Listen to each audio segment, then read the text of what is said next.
Olá, seja muito bem-vindo ao nosso curso SPSEX Preparação. Você está no canal Física MLT e nós já estamos na aula 45. Vamos começar?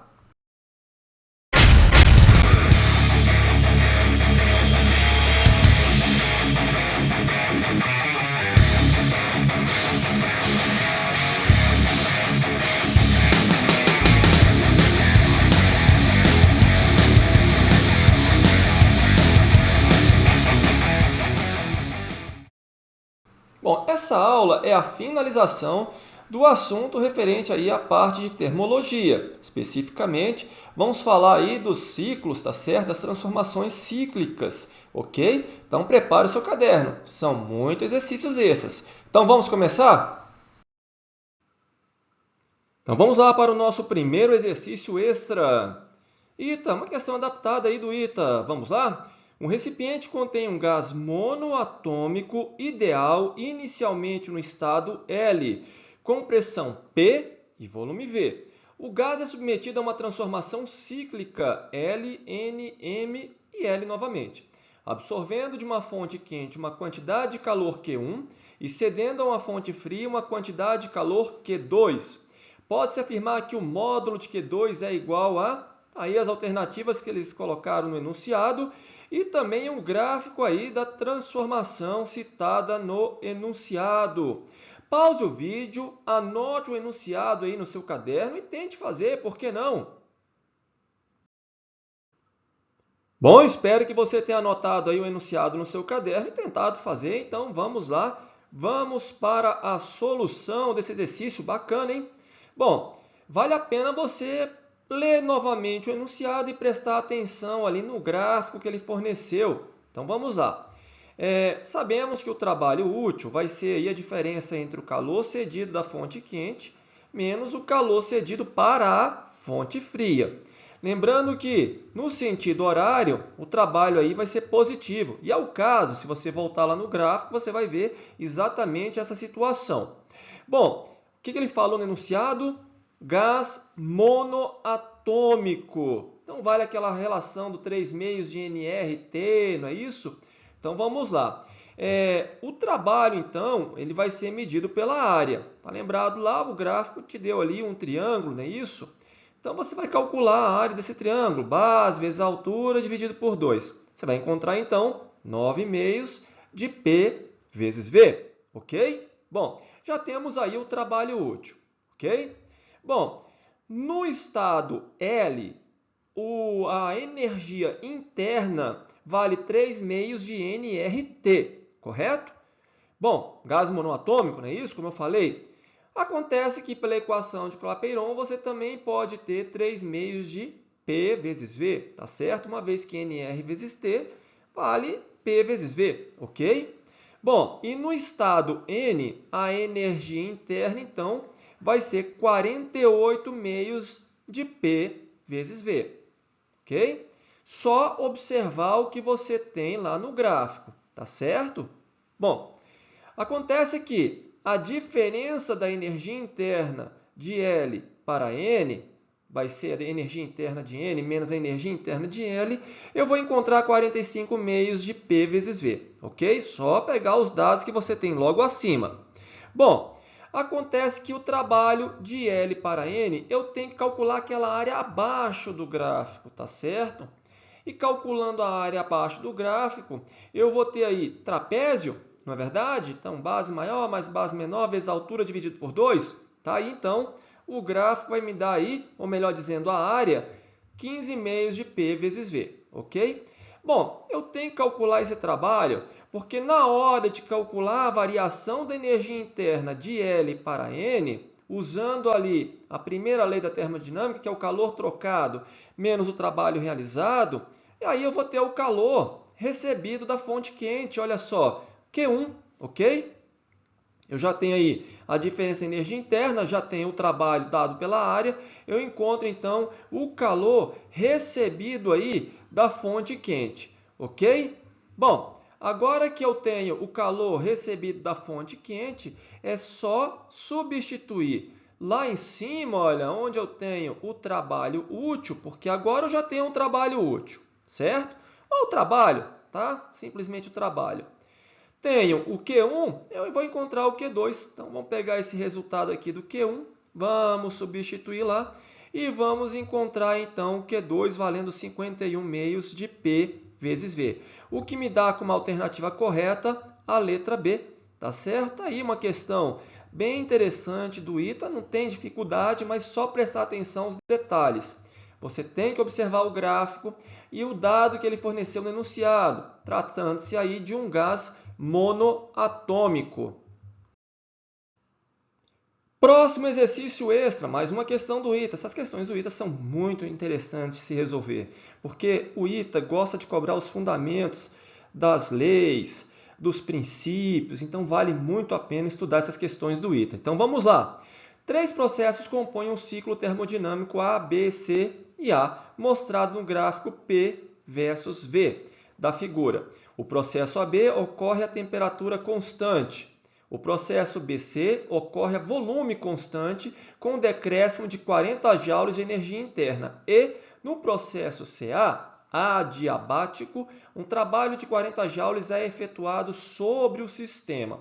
Sabendo-se também que em um ciclo completo o trabalho total realizado pelo sistema é de 30 joules, calcule a quantidade de calor trocado durante o processo AB.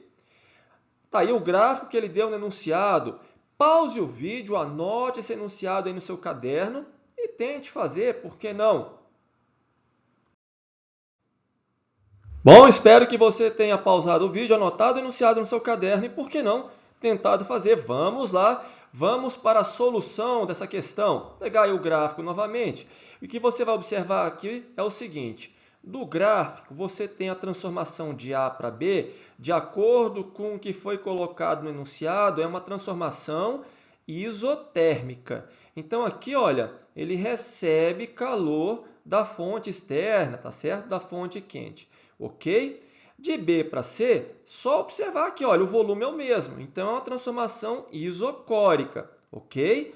Aqui, olha, não tem trabalho realizado, porque o volume é constante. Nem tem expansão, nem compressão. Então, o gás nem realiza trabalho de B para C e nem sofre trabalho do meio externo.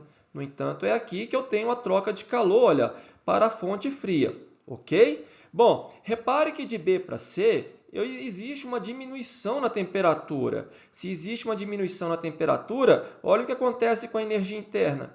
Ela é negativa. E, claro, o calor está sendo cedido aí para a fonte fria, ok? Agora, de C para A, novamente, né, você tem uma transformação adiabática, de acordo com o enunciado. Então, não tem calor trocado aqui. E, claro, repare que existe uma compressão, o volume diminui, então existe trabalho realizado aqui no gás, né, sobre o sistema, ok? Bom, então vamos lá. Eu sei que o trabalho útil, né, o trabalho aí fornecido no ciclo, como aqui, até porque no sentido horário, não é? A, B, C e A novamente. Vai ser positivo, vai ser igual ao calor recebido da fonte quente menos o calor cedido para a fonte fria, ok?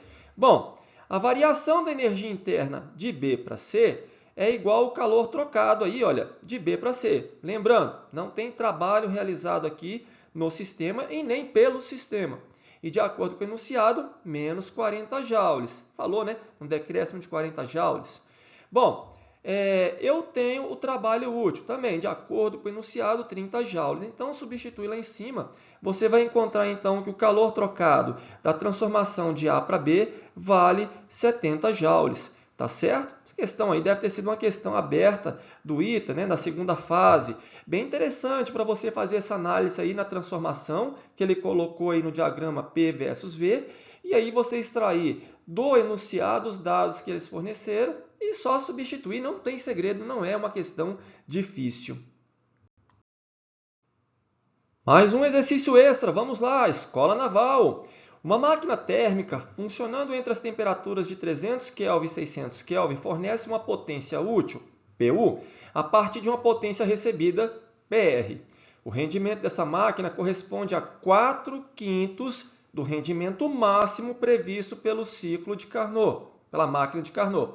Sabendo que a potência recebida é de 1.200 watts, a potência útil em watt tá aí as alternativas que ele colocou no enunciado. Pause o vídeo, anote esse enunciado aí no seu caderno e tente fazer. Bom, espero que você tenha pausado o vídeo, anotado o enunciado no seu caderno. Então vamos aí para a solução dessa questão. Repare que eu já vou escrever aqui o rendimento dessa máquina valendo 4/5 do rendimento que seria aí de um ciclo de Carnot, de uma máquina de Carnot. E vocês estão lembrados aqui, olha, que é dado por 1 menos a temperatura da fonte fria sobre a temperatura da fonte quente. Tá certo? E eu também posso escrever o rendimento em termos de potência, sem problema nenhum. É a potência útil sobre a potência recebida. Tá certo? Então vamos lá. Então está aqui, olha, eu quero a potência útil, sabendo que a potência recebida, de acordo com o enunciado, é de 1.200 watts. Isso aqui vai ser 4/5 de 1 menos, de acordo com o enunciado, 300 Kelvin aqui é a temperatura da fonte fria, 600 Kelvin a temperatura da fonte quente. Então eu vou encontrar a potência útil aqui valendo 480 watts, o que me dá aí como alternativa correta, letra B. Tá certo? Não é uma questão difícil, tá vendo? É uma questão bem tranquila de ser resolvida, só prestar atenção no que ele forneceu no enunciado. Ele falou aí em termos da máquina de Carnot. Muitas questões, muitos exercícios tem um enunciado baseado aí no ciclo de Carnot. Ah, vale 60% do ciclo de Carnot. Ah, vale 80%, que é o caso, né? E assim por diante, tá certo? E aí, em vez de você ter que usar aí o trabalho sobre o calor recebido, você também pode falar em termos de potência sem problema nenhum, tá certo? O rendimento, potência útil sobre a potência recebida. Bem legal essa questão aí da escola naval. Mais um exercício extra, vamos lá, Academia da Força Aérea. A figura a seguir representa o ciclo de Carnot realizado por um gás ideal que sofre transformações numa máquina térmica. Considerando-se que o trabalho útil fornecido pela máquina em cada ciclo é igual a 1.500 joules e, ainda que T1 seja igual a 600 Kelvin e T2 igual a 300 Kelvin, é incorreto afirmar que letra A, a quantidade de calor retirado da fonte quente é de 3.000 joules. Letra B, de A até B, o gás se expande isotermicamente. Letra C, de D até A, o gás é comprimido sem trocar calor com meio externo. Letra D, de B até C, o gás expande devido ao calor recebido do meio externo. Está aí o gráfico que ele colocou no enunciado. Pause o vídeo, anote esse enunciado aí no seu caderno e tente fazer. Bom? Espero que você tenha pausado o vídeo, então vamos lá, vamos para a solução desse exercício.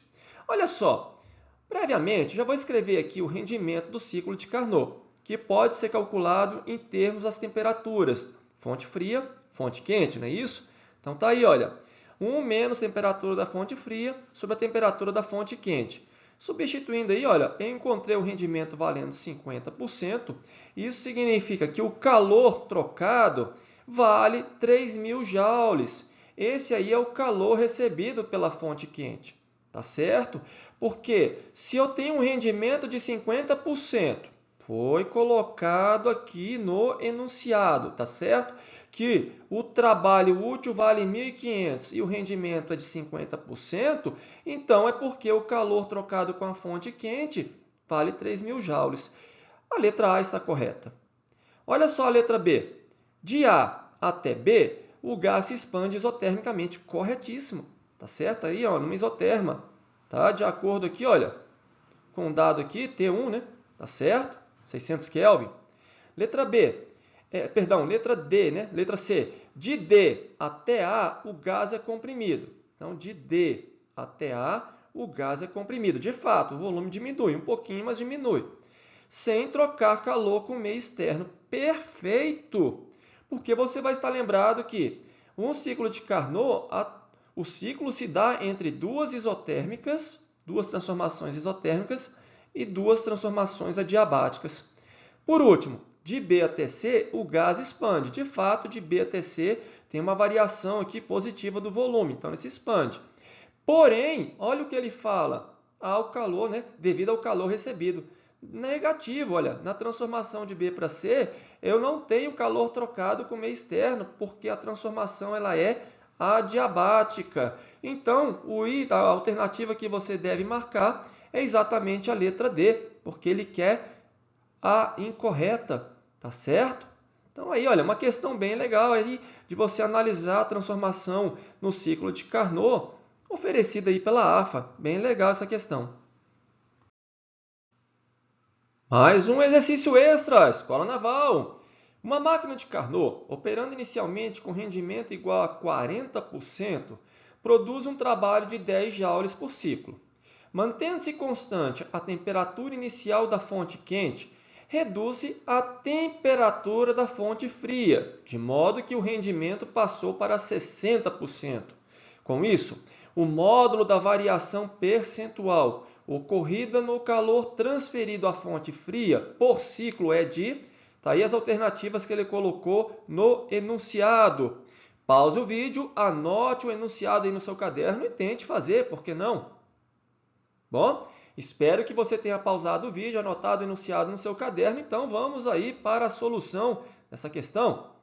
Previamente, de acordo com o enunciado, olha só, eu tenho aqui para o rendimento o trabalho útil pelo calor recebido pela fonte quente, tá certo? Então, olha, eu já tenho o calor recebido pela fonte quente, 25 joules, ok? Independente dele diminuir a temperatura da fonte fria, ok? A fonte quente sempre vai fornecer 25 joules, ok? Bom, agora eu vou pensar aqui em termos do trabalho útil, tá certo? Então, olha, o trabalho útil vai ser igual ao calor trocado com a fonte quente menos o calor cedido pela fonte fria.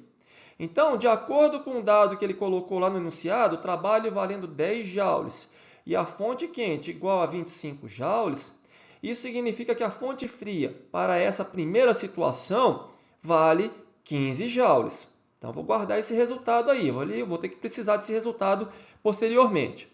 Agora, eu vou pensar na outra situação, tá certo? De acordo com o texto, né, ele falou que o rendimento passou para 60%. Se o rendimento passou para 60% e a fonte quente, independente da temperatura da fonte fria, repito, sempre fornece 25 joules de calor, isso significa que o novo trabalho agora é de 15 joules e não mais de 10 joules por ciclo. Agora que eu tenho um novo trabalho de 15 joules e a fonte quente fornecendo 25 joules, isso significa que o calor cedido para a fonte fria passou de 15 para 10 joules. Então, houve uma variação aí de quanto? De 5 joules, tá certo? Comparando aí com a quantidade de calor cedida aqui para a fonte fria anterior, comparando com esse resultado aqui, a variação que eu vou ter aqui de 5 joules por 15 vai me dar em torno de 33%, o que me dá como alternativa correta, letra D. Olha que legal essa questão. Ela te obriga a calcular o calor da fonte quente, porque esse calor ele vai ser o mesmo para qualquer situação, tá certo? E aí, em termos desse calor e o que ele deu no enunciado, você encontrou o calor da fonte fria para essa situação, tá? 15 joules, pronto. E aí ele diminuiu a temperatura da fonte fria, fazendo com que o rendimento aumentasse de 40% para 60%, que te dá um trabalho maior. Dando um trabalho maior, o calor cedido para a fonte fria é menor, e aí você calcula o percentual em termos do que você tinha antes. Bem interessante essa questão aí da escola naval. As questões da escola naval também são ótimas de você resolver. Elas te obrigam aí a pensar também nos fundamentos. Elas forçam você aí a pensar em termos do que está acontecendo nas transformações, ok? Vamos lá então, o último exercício extra. Esse exercício aí me foi passado, se não me falha a memória, por algum aluno meu, não lembro ao certo, mas vamos para o enunciado dele. Um gás perfeito efetua um ciclo que se compõe de uma transformação isocórica, uma transformação adiabática e uma transformação isotérmica, com a particularidade de que o processo isotérmico tem lugar a uma temperatura mínima do ciclo. O rendimento de cada ciclo, se a temperatura absoluta em seus limites varia x vezes, está aí as alternativas que foram dadas no enunciado. Pause o vídeo, anote o enunciado aí no seu caderno e tente fazer. Bom, espero que você tenha anotado aí o enunciado no seu caderno e tentado fazer, por que não? Então vamos aí para a solução desse exercício. Bom, tem algumas coisas no enunciado que ele colocou aí que, sei lá, tá meio vago. Por exemplo, ele não falou se o gás é monoatômico ou se é o gás diatômico, tá certo? Eu vou partir do princípio que é um gás monoatômico, ok? Bom, e ele falou que a variação da temperatura vale x vezes, alguma coisa nesse sentido. Na verdade, o que ele quis dizer é que a temperatura mais elevada, tá certo? É x vezes a temperatura mais baixa. Senão você não vai encontrar aí solução nas alternativas. Então vamos lá, vamos pegar o diagrama para você ver o que está acontecendo. Repare o seguinte, a transformação se dá de A para B, depois para C, depois voltando para A novamente. Fechou o ciclo. Sentido horário, tá certo? Então, o trabalho líquido aqui, o trabalho útil é positivo. Repare que de A para B eu tenho a transformação isocórica, o volume é o mesmo, tá? Com aumento de temperatura.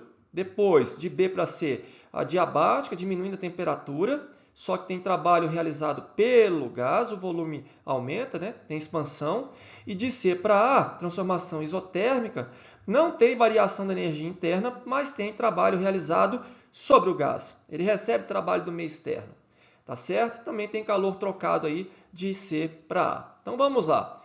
Como eu comentei anteriormente, de A para B é uma transformação isocórica, ou seja, volume constante. O trabalho realizado pelo gás ou sobre o gás é zero, ok? Não tem variação de volume. Isso significa então que a variação da energia interna de A para B é igual ao calor trocado de A para B. A variação da energia interna, olha aí, 3 meios de Nr ΔT. Tá vendo? 3 meios, gás monoatômico. Se fosse diatômico, eu teria que usar 5 meios de Nr ΔT. Bom, vamos utilizar esse dado aqui, olha.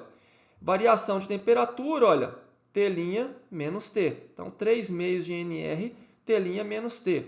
Esse é o calor trocado na transformação de A para B, ok? T' menos T, positivo. Então, olha, o calor é recebido pelo gás na transformação de A para B. Vamos continuar aqui, olha. De B para C, a transformação ela é adiabática, então não tem calor trocado com o meio externo. No entanto, tem trabalho sendo realizado pelo gás, porque tem aí, olha, uma expansão, tá certo? O volume aumenta de B para C, ok? Bom, então calor trocado de B para C, zero. A variação de energia interna de B para C é igual ao oposto do trabalho de B para C, tá certo? O calor trocado é zero, então vai ficar Q menos o trabalho, não é isso? O calor é zero, então só o trabalho de B para C, ok? Eu tenho a variação de energia interna de B para C. De novo, 3 meios de Nr ΔT, ok? ΔT, T menos T'. Mas você vai estranhar que o trabalho vai ser igual a 3 meios de Nr, T' menos T. Claro, tem esse menos aqui na frente, por isso que ficou T' menos T, ok? Mas vocês estão lembrados que na transformação adiabática, eu comentei lá atrás, na ocasião, né, que esse trabalho também pode ser dado pela área abaixo da curva, não é isso? Essa curva aqui. E esse trabalho, por sua vez, você pode encontrar utilizando Nr, T' menos T, sobre gama menos 1, em que o gama aqui, olha, é o expoente de Poisson. Estão lembrados disso? Se você comparar, o trabalho é o mesmo nas duas situações aqui, olha, comparando as equações, eu vou encontrar aqui 1 sobre gama menos 1 é igual a 3 meios. Eu vou guardar esse resultado porque ele vai ser útil posteriormente, ok? Bom, repare que nós não resolvemos ainda a questão. Nós só estamos procurando aí, olha, o que nós vamos ter em termos de trabalho e o calor trocado para calcular o rendimento, tá certo? Continuando então, essa questão ela é bem extensa. Provavelmente aí uma questão que possa ser cobrada aí nos institutos militares de engenharia, né? IME ou ITA. De C para A, transformação isotérmica, né? Compressão. O gás recebe trabalho do meio externo. Também, eu comentei na ocasião da transformação isotérmica que o trabalho aí, ou seja, a área abaixo da curva, é dado pela expressão Nr vezes T, vezes o logaritmo natural entre a razão do volume, no caso aí o volume no estado C, sobre o volume no estado A. Tá certo? Bom, eu não vou demonstrar como se calcula essas áreas, mas vou ter que utilizar essas expressões, ok? E, infelizmente, temos que memorizar isso, tá? Bom, vamos lá, vamos continuar aqui com a resolução. Quem é o rendimento? O rendimento, então, é o trabalho útil ou simplesmente o trabalho sobre o calor recebido da fonte quente. Se eu substituir aqui, olha, para encontrar o trabalho útil ou simplesmente o trabalho, eu vou encontrar o trabalho na transformação de B para C, que é um trabalho útil, vamos pensar assim, tem expansão, não é isso? Menos o trabalho de C para A. Esse trabalho aqui, que é compressão. Então, vamos calcular, olha, 3 meios de NR T' menos T, menos essa área aqui, não é isso? Ou melhor dizendo, esse trabalho, tá? Que advém da área, ok? Esse é o trabalho útil, tá certo? Se eu substituir no rendimento, como é que fica? Substituindo essa expressão aqui, olha, no rendimento, lembrando que o calor trocado é exatamente 3 meios de NR T' menos T, eu vou encontrar essa expressão aqui para o rendimento, tá certo? Meio caminho andado para a resolução da questão. Acontece que ele não quer em termos de VC, VA, né, que são os volumes, ele quer em termos das temperaturas. Na verdade, ele quer em termos da razão das temperaturas. Então vamos lá, vamos procurar a relação entre os volumes e as temperaturas, não é verdade? Então vamos continuar, questão bem extensa. Tá aí o rendimento. Vamos só pegar a expressão que nós encontramos anteriormente. Agora vamos voltar nas transformações. De A para B, isocórica. Se a transformação é isocórica, o volume é constante, pressão e temperatura são diretamente proporcionais, não é isso? Eu vou chamar isso daqui, olha, de equação 1, tá? Dessa transformação. Vou precisar dessa equação. Agora de B para C, uma transformação adiabática. Então, lembrados da relação da transformação adiabática, eu tenho aquela relação, aquela equação de Poisson, não é isso? Olha aí o gama, o expoente de Poisson. Vou chamar isso aqui de relação 2, tá? Bom, transformação de C para A, transformação isotérmica, ou seja, temperatura constante. Então, pressão e volume são inversamente proporcionais. Então, tá aí, olha. Eu vou chamar isso daqui de equação 3. Então, agora eu tenho 3 equações. Eu consigo relacionar agora os volumes e as temperaturas. Tá certo? Por exemplo, vou pegar a equação 2 e dividir pela equação 3. Fiz aí a divisão, tá? Então, quando eu faço a divisão, eu vou encontrar exatamente aquela expressão que eu vou precisar, olha, tá vendo? O gama menos 1, tá vendo? Vou precisar dessa relação, tá? Vem daqui, né? VA elevado a gama sobre VA é gama menos 1, tá certo? Mesma história aqui, olha, ok? E aí, olha, eu passo esse termo do VC, ou melhor dizendo, do VA para cá dividindo, e eu tenho aqui, olha, a relação entre as pressões, tá certo? Eu vou ter a relação entre as pressões de B e do estado A, não é isso? Que é a equação 1, olha só. Então, eu tenho relação entre os volumes e olha aqui as temperaturas, não é? Pronto. Vamos lá, vamos usar então a relação dos volumes e das temperaturas. Então está aqui a relação. O que eu fiz aqui? Eu extraí a raiz, em que o índice da raiz, olha, é o gama menos 1. Foi isso que eu fiz. Por isso que aparece aqui, olha, T' sobre T elevado a 1 menos gama menos 1. E aqui, olha, simplesmente VC sobre VA. Tá certo? Mas quem é esse cara aqui, olha? 1 sobre gama menos 1. Eu já achei lá atrás, vale 3 meios. Estão lembrados? Se estiver lembrado, volta um pouquinho aí o vídeo que você vai ver que eu encontrei aí que 1 sobre gama menos 1 vale 3 meios. Ok? Bom, agora eu posso substituir essa relação aqui, aonde? Lá no rendimento, tá certo? E interpretar de forma correta o que ele falou em termos da variação, tá? Então, vamos substituir? Substituindo, então, eu vou encontrar no lugar desse logaritmo aqui, olha, VC sobre VA, o logaritmo de T' sobre T elevado a 3 meios. Propriedade do logaritmo, é isso? Vamos pegar o expoente, descer aqui multiplicando. Então, olha, eu vou ter 3 meios aqui, olha. Então, eu vou simplificar com esse 2/3, por isso que não aparece mais aqui, tá? E aí eu vou ter simplesmente T sobre T' menos T, multiplicando o logaritmo. Tá? Claro que eu não vou esquecer desse 1 aqui na frente. Ok? Então, olha, como eu falei, ele falou que a temperatura final é x vezes a temperatura mais baixa, tá certo? Se eu substituir na expressão de cima, pronto, eu encontro aí a alternativa dada pela letra A. Se não for assim, não tem. Se você pensar em termos de variação aqui, isso daqui valendo x, aí você não encontra, tá certo? Não vai encontrar alternativa, ok? Então essa é a interpretação um pouco mais correta. E lembrando, como não foi bem específico no que ele se refere ao gás, eu vou interpretar como se fosse um gás monoatômico. Aí funciona direitinho. Uma questão bem longa, com certeza, uma questão digna de ser cobrado aí nos institutos militares de engenharia. Talvez a EFON cobre algo assim, viu? A EFON agora está elevando demais o nível das suas questões. Bom, terminamos por aqui. Essa foi a nossa última aula referente à parte de termologia. Para a próxima aula já vamos iniciar aí assunto novo. Vamos começar a parte de óptica, começar aí com a parte de óptica geométrica, ok? Espero que você esteja acompanhando com o material, pois o material vai te ajudar bastante aí a fixar os assuntos que são cobrados aí nos concursos militares, especificamente no concurso da SpaceX AMAN. Então eu te vejo na próxima aula!